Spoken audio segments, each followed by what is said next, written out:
চিংড়ি মাছ অনেক রকমভাবেই আমরা রান্না করে খেয়ে থাকি। এইভাবে কি কোনো দিন চিংড়ি মাছ রান্না করে খেয়েছো?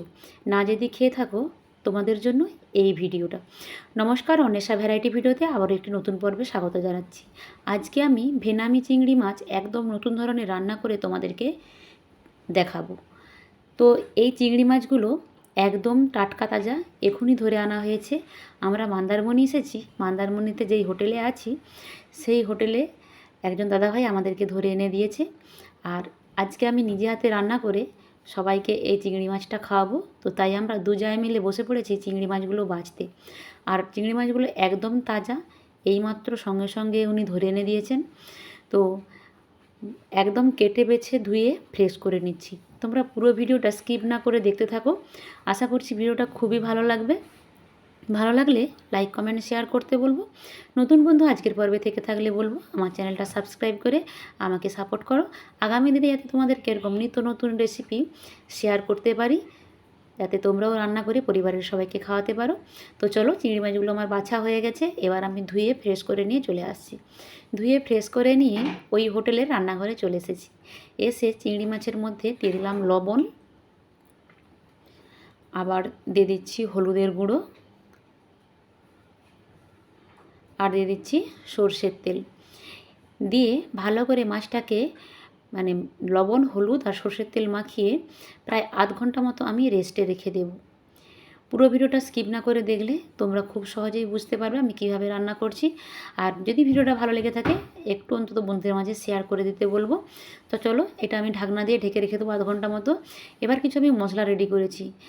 রসুন, পেঁয়াজ, আদা, টমেটো, চালমগজ, কাজু বাদাম, কাঁচা লঙ্কা আর পোস্ত সব কিছু এটাকে আমি পেস্ট করে নিলাম। অন্যদিকে কড়াই বসিয়ে দিয়ে কড়াইতে সরষের তেল দিয়ে দিলাম বেশ কিছুটা।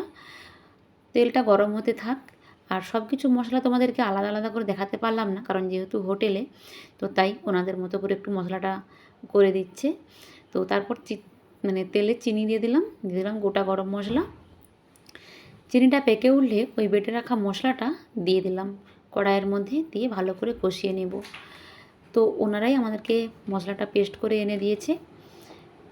দিয়ে ভালো করে মশলাটাকে একটু কষিয়ে নিচ্ছি। আর মশলাটা যত ভালো কষানো হবে রান্নাটাও কিন্তু খুব ভালো হবে।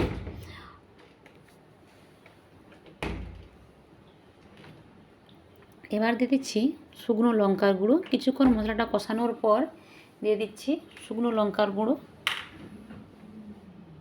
শুকনো লঙ্কার গুঁড়োটা দেওয়ার পর কষিয়ে নিয়েছি আর একটু, দিয়ে দিচ্ছি হলুদের গুঁড়ো। দিয়ে এটা খুব ভালো করে কষিয়ে নিচ্ছি।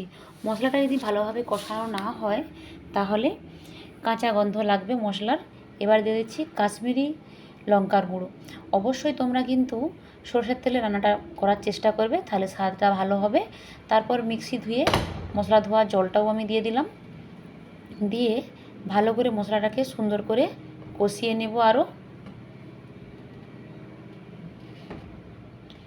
মশলাটা যতক্ষণ না তেল ছেড়ে যায় ততক্ষণ পর্যন্ত আমাদেরকে কষাতে হবে।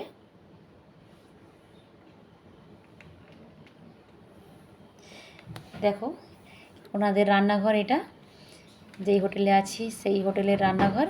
আর সেই হোটেলের রান্নাঘরে আমরা ঢুকে পড়েছি রান্না করতে, জোর জবরদস্তি বলতে পারো।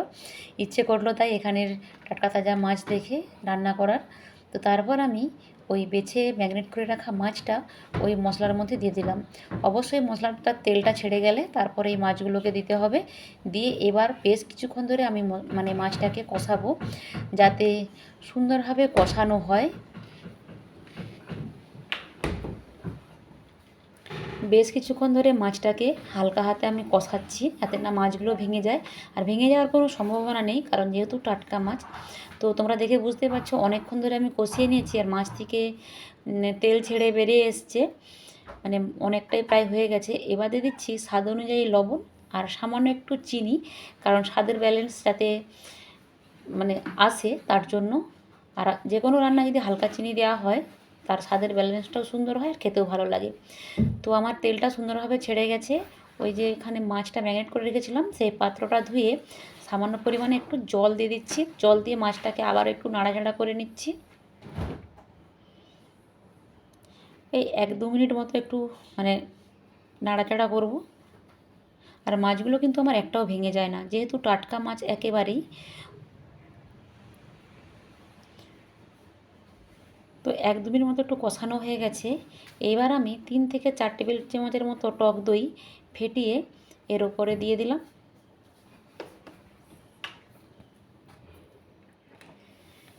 দিয়ে ভালো করে একটু আবারও নাড়াচাড়া করে টক দইটাকে ওই মাছের সাথে মিশিয়ে দিলাম।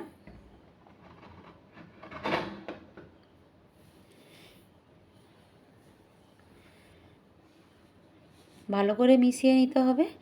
ভালো করে মেশানোর পর এবার আমি একটা ঢাকনা দিয়ে ঢেকে রাখবো। তার আগে আরেকটু সামান্য মতো আমার জল লাগবে, কারণ মাছটা একটু সেদ্ধ হতে হবে, যেহেতু আমি কাঁচা মাছ দিয়েছি তার জন্য। তো একটু নাড়াচাড়া করছি, নাড়াচাড়া করে ঢাকনা দিয়ে ঢেকে দিচ্ছি। সেদ্ধ হওয়া পর্যন্ত অপেক্ষা করব প্রায় 10 থেকে 15 মিনিটের মতো। তো 10-15 মিনিট হয়ে গেছে, তারপর আমি ঢাকনাটা খুলে নিয়েছি। দেখে বুঝতেই পারছো একদম বসা বসা হয়ে গেছে। এবার এটাকে নামিয়ে নেব। তো দেখতে কিন্তু খুবই অপূর্ব হয়েছে মাছটা। তো একটা আমি ওনাদের কাছ থেকে সার্ভিং বুল নিয়ে নিয়েছি। সার্ভিং বুলে মাছটাকে নামিয়ে নিচ্ছি। আর মাছটার কিন্তু অসাধারণ একটা সেন্ট উঠেছিল, আর কালারটাও খুবই অপূর্ব এসেছে, তোমরা দেখে তো বুঝতেই পারছো। তো আমার এই চিংড়ি মাছ রান্নার রেসিপিটা তোমাদের কাছে কেমন লেগেছে কমেন্ট বক্সে একেবারেই জানাতে ভুলো না। আজকে এখানেই বিদায় নিচ্ছি। টাটা বাই বাই, দেখাবে পরবর্তী ভিডিওতে।